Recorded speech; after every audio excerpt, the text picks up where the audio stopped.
Alors le covoiturage, c'est une pratique de transport qui fonctionne bien sur le département en particulier. On sait que les passagers, les automobilistes privilégient ce mode de transport pour aller de leur domicile à leur lieu de travail, pour plusieurs raisons. Évidemment, les questions de coût, le budget que ça représente, pour l'environnement, on limite aussi l'impact du CO2 sur les trajets. Et puis en Vendée, c'est un mode qui fonctionne bien parce que en 3 ans, on a doublé nos aires de covoiturage.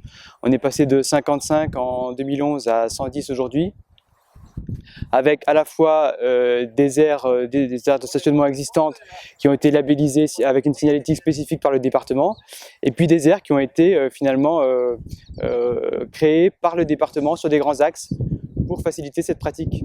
Le département de la Vendée a créé un site internet covoiturage.vendée.fr qui compte aujourd'hui près de 8000 inscrits et qui permet justement de cette rencontre entre le passager et son conducteur. Le département s'adapte finalement à l'utilisation que font les automobilistes des aires existantes.